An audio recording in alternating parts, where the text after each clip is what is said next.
मैंने इनसे चर्चा कर लिया था द्वितीय प्रश्न पत्र के संदर्भ में इनकी क्या रणनीति रही है। अब हम नेक्स्ट जो हमारे कैंडिडेट हैं इनसे हम जानेंगे कि इनकी रणनीति क्या रही है। या किस तरीके से जो 10 इकाई है, इतना बड़ा पाठ्यक्रम है, उसको आपने किस तरीके से, आपका दृष्टिकोण क्या रहा? देखिए, द्वितीय प्रश्न पत्र का सिलेबस बहुत ज़्यादा ब्रॉड है।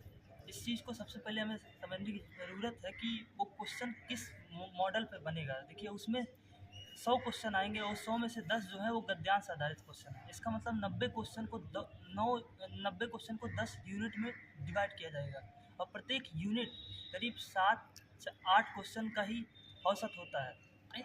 इसमें सबसे पहले हमें समझने की ज़रूरत है कि उपन्यास 13 लगे हैं और फिर अन्य गतिविधियाँ, ये अपने आप में बहुत बड़ा सिलेबस होते हैं। सबसे पहले इसको पढ़ना मतलब चुनौतीपूर्ण कार्य। टाइम वेस्ट भी हो सकता है क्योंकि उसके अनुपात में क्वेश्चन होता नहीं है। तो मैंने इसके लिए जो रणनीति अपनाई थी वो मैं बता रहा हूँ।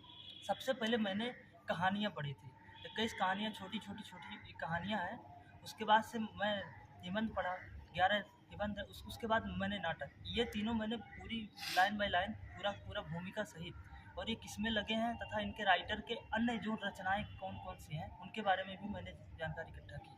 और साथ ही कहानियाँ और निबंध में कुछ महत्वपूर्ण जो आलोचक हैं हमारे, जो मुख्य धारा के, इन्होंने क्या बोला है ये भी कभी कभी पूछ लिया जाता है। तो सबसे पहले मैंने इसको पढ़ा। उसके बाद मैंने कविता का जो सेक्शन है वो आधुनिक काल से, वो मैथिली शरण गुप्त से लेके उसमें परिप्रवास को छोड़ के बाकी पूरा जो है मैंने ये धूमिल तक छोटी कविताओं को आपने पढ़ा? जितने भी छोटी छोटी कविताएं हैं इसको मैंने सबसे पहले पढ़ा था। उसके बाद से जो अन्य गद्य या गोदान में जो सहज रचनाएं या छोटी रचनाएं हैं, और जो मतलब हम लोग का एकेडमिक बीच चलता रहता है, तो जो लगे रहते हैं सिलेबस में वो तो पढ़ते ही हैं, वो तो अपने आप पढ़ लेते हैं। एक्स्ट्रा जो पढ़ना होता है उसके लिए हम चूज करते हैं सबसे आसान, सबसे मतलब छोटा कौन सा है, तो वहीं से शुरू करते हैं। अगर आपके पास समय नहीं है तो सबसे पहले ये कहानी, निबंध, नाटक पढ़ने के बाद छोटी छोटी रचनाओं पर पहले ध्यान दीजिए। उसके बाद से मतलब मैंने तो जो आपने जो उपन्यास लगा था, आपने बताया कि विस्तृत उपन्यास हैं, कुछ महत्वपूर्ण उपन्यास जो हैं वो उनसे लगभग हर बार प्रश्न पूछा जाता रहा, चाहे गोदान हो चाहे मैला आंचल हो, इनसे प्रश्न पूछा ही जाता रहा। तो क्या आपने उसे पढ़ा था, किस तरीके से पढ़ा था?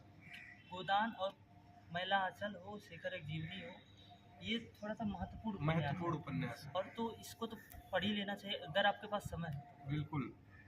इसके बाद मतलब जो अप्रोच है पढ़ने का वो यही है कि छोटी रचनाएं पहले पढ़ें, उसके बाद से जो बड़ी रचनाओं पर जाएं।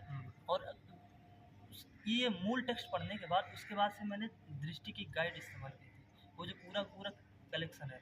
और दृष्टि का पढ़ते हुए उसमें साथ ही प्रीवियस ईयर क्वेश्चन दिया हुआ है, तो मैं एक चैप्टर मतलब जो एक यूनिट पूरा पढ़कर उसके बाद से उस क्वेश्चन को सॉल्व करता था। और फिर ये पूरा करने के बाद मैंने यूथ पब्लिकेशन के जो प्रीवियस ईयर क्वेश्चन उसका मैंने पूरा सॉल्व किया। उसके बाद से उसका विश्लेषण करके लास्ट में उसको रिवाइज किया था। बिल्कुल। ये मेरी। और वैचारिक पृष्ठभूमि आपने कहाँ से कवर किया? वैचारिक पृष्ठभूमि देखिए, उसमें सबसे जो है वो कंसेप्चुअल बेस्ड क्वेश्चन है, उसमें बहुत ज़्यादा फैक्ट नहीं होता। तो आप जैसे मनोविश्लेषण है, अस्तित्ववाद है, तो इसके बारे में थोड़ा सा इसके लेखक कौन है तथा इसकी मुख्य मान्यताएं क्या हैं, वो 3-4 कथन में देगा, उसमें से कुछ नहीं जोड़ देगा या कुछ एक्स्ट्रा किसी और का जोड़ देगा। तो इन सब पे कंसेप्चुअल अंडरस्टैंडिंग डेवलप करना ज़्यादा जरूरी है। अगर आप मतलब उस कंसेप्ट को समझते हैं तो उस पर कोई भी क्वेश्चन बनेगा आप आसानी समझ सकते हैं ये नहीं बोल रहा है, इस तरीके से। और ये जो जैसे भक्ति काल से रचनाएं पूछी जाती रही हैं, रीत काल से रचनाएं पूछी जाती रही हैं, आधुनिक काल में जैसे नागार्जुन या फिर अज्ञेय को ले लें या मुक्तिबोध को ले लें, इनकी रचनाओं का प्रकाशन पूछा जाता रहा क्रम के अनुसार। कई विद्यार्थी ऐसे मिलते हैं जो कहते हैं कि जो क्रम वाले प्रश्न आते हैं, 4-5 प्रश्न आते हैं, वो हमारे गलत हो जाते हैं, उसको कहाँ से पढ़ा जाए? देखिए, सबसे पहले तो जो लेखक लगे हैं इनकी अन्य कौन कौन सी रचनाएं हैं इसको पढ़ लेना बहुत ज़्यादा जरूरी है। कई बार क्वेश्चन जो रचनाओं वाले होते हैं वो इन्हीं राइटर से, और जो क्रम वाला जो गलत होता है वो है प्रैक्टिस की कमी। हम लोग रट्टा मारते रहते हैं, लेकिन जैसे ही क्वेश्चन आता है वैसे ही हमारे दिमाग में क्लिक नहीं करता। जब हम क्वेश्चन पर उसको याद करते हैं तो वो धीरे धीरे याद होने लगता है। इसलिए क्रम को पढ़ने के बाद उसको थोड़ा सा 2-3 बार रिवाइज भी करना पड़ेगा, रिवाइज क्योंकि वो करना तुरंत पड़ेगा। दिमाग से निकल जाता है। बिल्कुल। तो इसके लिए क्या नोट्स भी बनाते चला है आपने नहीं। 10 इकाई के लिए, या सिर्फ पुस्तकों का सहारा लेके उसी में रेखांकित देखिए, करते चले? सबसे पहले तो ये बहुत बड़ा है, इसीलिए मैंने इसका नोट्स जो बनाना है बहुत ही ज़्यादा टाइम टेकिंग, तो बने बनाए नोट्स का मैंने ज़्यादा उपयोग किया है।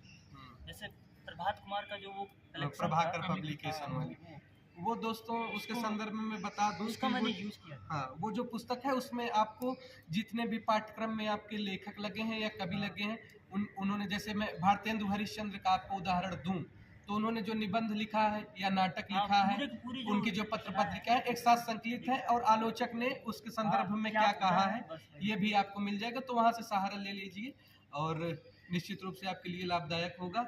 तो बहुत बहुत इन लोगों को धन्यवाद जो कि इन्होंने बताया। द्वितीय प्रश्न पत्र एवं प्रथम प्रश्न पत्र में रणनीति, PYQ देखना है, समझ विकसित करना है, जो भी आपके पाठ्यक्रम है उसको निकलवा के सारी चीज़ों को आप विश्लेषण करिए, किस तरीके के प्रश्न पूछे जाते रहे हैं। निश्चित रूप से आपका JRF होगा और आपको अग्रिम शुभकामनाएं जो आने वाले विद्यार्थी हैं। बहुत बहुत धन्यवाद।